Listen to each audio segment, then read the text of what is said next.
Assalomu alaykum barchaga. Sizlar bilan bugungi video darsimizda gipersezuvchanlik reaksiyalarining 4-tipi haqida gaplashib o'tamiz. O'tgan video darslarimizda esa 1-, 2- va 3-tiplarni gaplashgan edik. Xo'p, demak, 4-tip gipersezuvchanlik reaksiyalar. Buni boshqa nomi kechikkan tip yoki hujayraviy tip ham deb nomlaymiz. Kechikkan deyilishiga sabab uzoq vaqtdan keyin, demak, jarayonlar amalga oshadi, immun jarayonlar. Hujayraviy tip deyilishiga sabab hozir ko'rib chiqamiz buni. Demak, 4-tip gipersezuvchanlik bu antitanalarsiz, ya'ni immunoglobulinlar ishtirok etmasdan turib, faqatgina hujayra orqali kechadigan gipersezuvchanlik hisoblanadi. Shuning uchun ham bu cell mediated, ya'ni hujayra tomonidan amalga oshiriladigan deb ataladi. Asosan T limfositlar va ularni ham eng ko'p ishtirok etadigan bu CD4 pozitiv, ya'ni T helper hujayralar ishtirok etadi.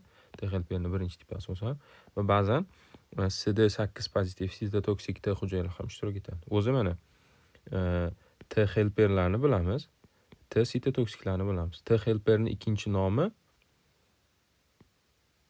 T helperning ikkinchi nomi CD4 plus hujayra.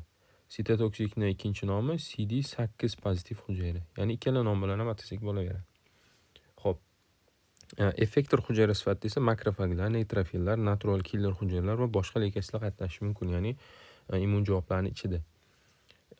Ko'rib turganingizdek, bu yerda hech qanaqa immunoglobulin, ya'ni antitanalar qatnashmayapti. Shuning uchun ham bu hujayraviy reaksiya tipiga kiradi. Ya'ni biz birinchi tip gipersezuvchanlikni gaplashdik, unda immunoglobulin E qatnashgandi. Ikkinchi va uchinchi tiplarda ko'rgandik, immunoglobulin G yoki immunoglobulin M qatnashgandi. Endi 4-tipni ko'ryapmiz, bunda T hujayralar qatnashyapti asosan. Shuning uchun hujayraviy tip.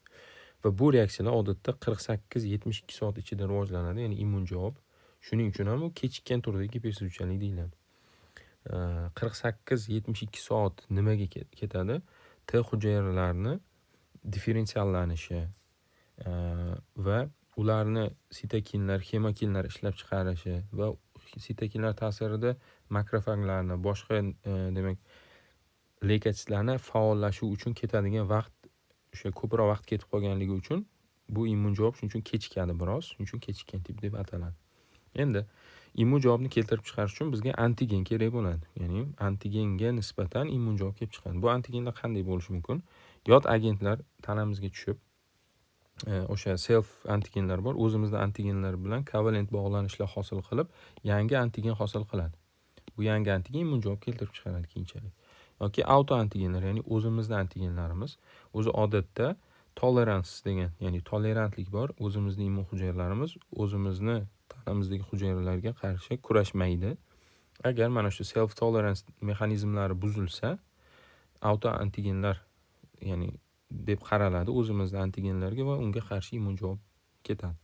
Yoki intrasellyular patogenlar, ya'ni hujayra ichiga kirib olgandan keyin ularga immunitetimiz kurasha olmaydi va u intrasellyular patogenlar keyinchalik antigenlar hosil qilib, demak, immun javob keltirib chiqarishi mumkin. Masalan, mikobakterium, ya'ni tuberkulin sinamasida shunaqa bo'ladi, keyin ko'rib chiqamiz. Xo'p, endi 4-tip gipersezuvchanlikning patofiziologiyasi qanday bo'ladi? Bu sensibilizatsiya va effektor bosqichlariga bo'linadi. Sensibilizatsiya bu birinchi marta antigen bilan aloqa, effektor fazida esa ikkinchi marta aloqa. Demak, birinchi marta antigen bilan aloqa qilgan qanday bo'ladi? Antigen organizmga kiradi, qaysidir yo'llar orqali, deylik teridan, o'pkadan yoki hazm trakti orqali kirish mumkin va u antigen taqdim qiluvchi hujayralar bor, antigen presenting cells. O'shalar tomonidan, ya'ni bularga dendrit hujayra kirishi mumkin, makrofag kirishi mumkin, ular tomonidan yutiladi, ya'ni qamrab olinadi. Natijada uni antigeni gistamoslik kompleksini ikkinchi tipi orqali naiv T limfositlarga taqdim qilinadi. CD4 pozitiv bu nima dedik? T helper dedik. Naiv degani hali hech qanaqa antigen bilan uchrashmagan. Demak, mana shu T helperga ko'rsatiladi va bu T helper hujayralar T helper birinchi tipidagi hujayralarga aylanadi. Bundan tashqari xotira T hujayralari ham hosil bo'ladi. Demak, mana bu joyda ko'rishimiz mumkin. Demak, mana sensitization state, ya'ni sensitizatsiya bosqichi yoki sensibilizatsiya bosqichi. Demak, Bu hali qon tomirida emas, mana chiziq o'tkazilgan. Bu site of antigen entry. Masalan, antigenni kirish joyi. Deylik, teriga kirdi. Teriga kirgandan keyin dendrit hujayralar tomonidan yutiladi. Mana bu sariqlar antigenlar. Bu dendrit hujayra yutdi va dendrit hujayra gistomoslik kompleksining ikkinchi tipi orqali o'sha yaqin oradagi limfa tuguni, deylik, limfa tuguniga boradi. O'sha joydagi T helper 1 hujayralarni hosil qiladi. O'zi T helper naif edi. Bu antigen bilan tanishgandan keyin T helper 1 ni hosil qiladi va memory T cell, ya'ni xotira T hujayralarini ham hosil qiladi. Va bu bosqichning o'ziga 1-2 hafta vaqt ketadi. Ya'ni bu birinchi sensibilizatsiya bosqichida. Ya'ni aktivatsiya, proliferatsiya, mobilizatsiya bosqichlari uchun. Ya'ni T helper hujayralar tayyorlanadi. T xotira hujayralari tayyorlanadi. Endi ikkinchi bosqich effektor bosqichi yoki reaksiya bosqichi deymiz. Takroran o'sha antigenni o'zi bilan uchrashganda, ya'ni ikkinchi marta uchrashganda xotira hujayralari, T helper 1 hujayralari antigenni tezda tanib oladi va faollashadi. Chunki avval uchrashgan u bilan va o'zini sitokinlar ishlab chiqaradi. Interferon gamma bu makrofaglarni faollashtirish uchun, interleykin 2 bu boshqa T hujayralarini ko'paytirish uchun, tumor nekroz faktori alfa bu yallig'lanish jarayonini boshlab berish uchun. Mana bu jarayonni ko'rib chiqamiz. Mana effector stage, ya'ni ikkinchi bosqich. Mana yana o'sha teri orqali uchishdi o'sha antigen. Dendrit hujayra darrov xotira T hujayralari bilan tanitadi. Xotira T hujayralari o'zini sitokinlar ishlab chiqaradi va darrov makrofaglar faollashadi. Yoki bo'lmasam T helper 1 ni aktivlaydi. T helper 1 esa o'zida mana bu tumor nekroz faktor, interleykin 2, interferon gammalarni ajrab chiqaradi.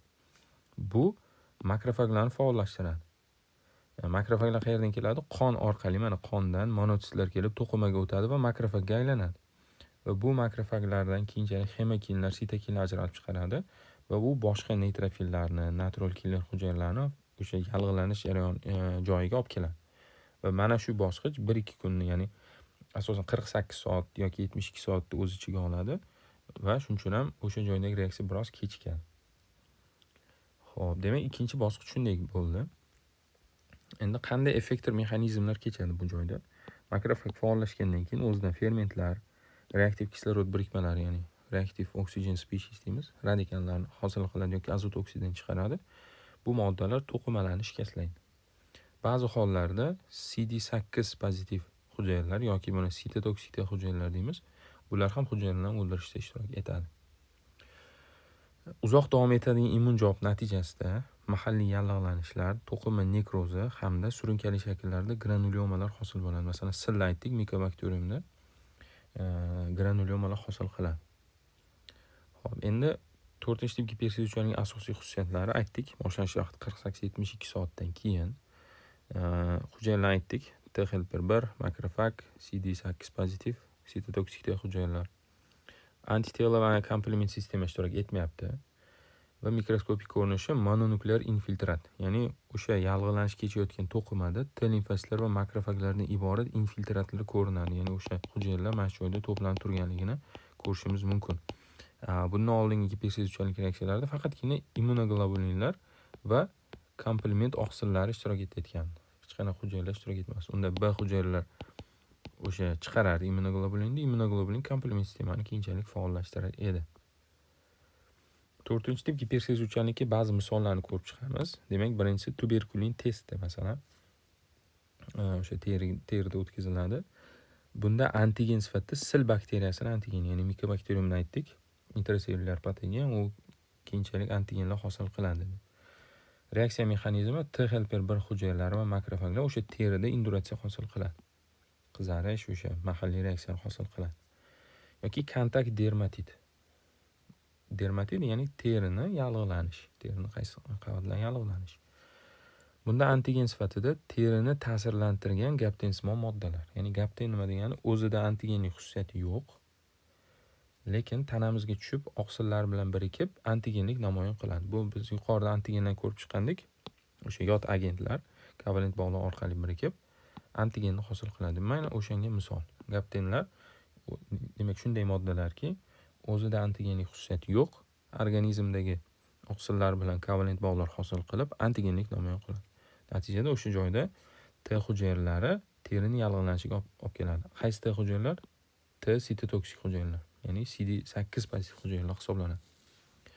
Yoki sklerozli ensefalit, buni multiple sclerosis deymiz.